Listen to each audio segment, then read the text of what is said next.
Every generation of investors believes they're smarter than the last one. New technology, new leaders, new rules. But the stock market doesn't care how advanced the world becomes. Because human psychology never upgrades. And right now, investors are making a bet that has already gone catastrophically wrong once before. This isn't about predicting a crash. It's about recognizing a pattern. History in markets never repeats perfectly.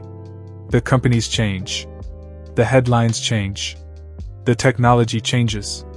But what never changes is how investors behave when confidence turns into certainty. Whenever a small group of stocks becomes obvious, the market quietly starts building risk in the background. Not because those companies are bad, but because expectations become impossible to satisfy. That's the danger zone. Go BC let's K more than 50 years. The late 1960s and early 1970s were defined by optimism. America was growing. Corporations were expanding globally. Stocks had been rising for over a decade. Out of that environment came a powerful belief. Some companies were so dominant, so essential, that investors thought they had discovered a cheat code. Buy once. Hold forever. Never question the price. These were called one-decision stocks. That idea didn't start as arrogance.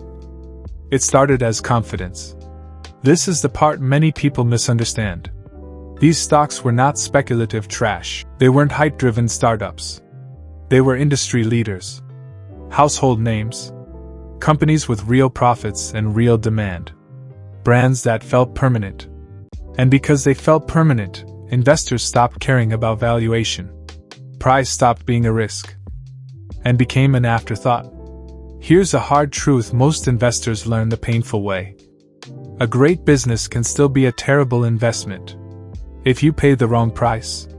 As confidence skyrocketed, valuations detached from reality.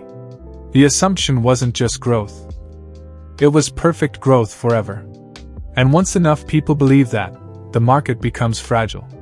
Not because something bad is happening, but because nothing bad is allowed to happen. At the peak, a tiny group of stocks controlled an enormous portion of the entire market. Indexes became dependent on them.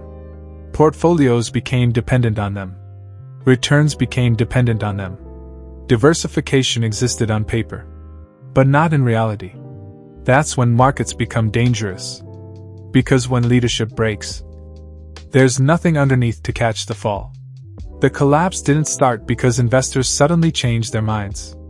It started because the world changed. Inflation surged. Energy prices exploded. Economic pressure mounted. And when reality forced investors to reassess risk, the most expensive stocks fell the hardest. Some dropped 60%. Some dropped 70%. Some never recovered to their previous highs. Not because they disappeared, but because expectations had been insane. Now zoom back to the present. Once again, a small group of stocks dominates the market. Once again, they drive index performance. Once again, investors treat them as the only logical choice. They're called different names now. They're powered by different technology. But the mindset is identical. These companies are different. They can't fail. There's no alternative. That's not analysis. That's faith.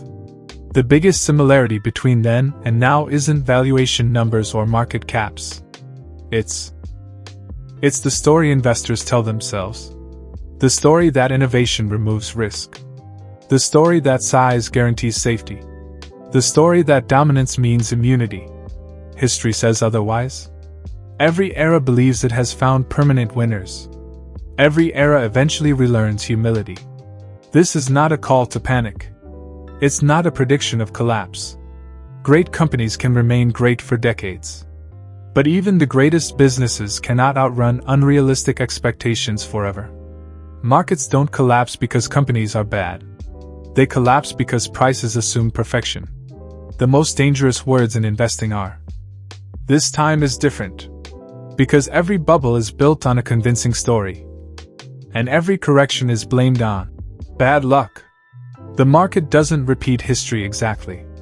But when confidence turns into certainty, it always reminds investors who's really in control.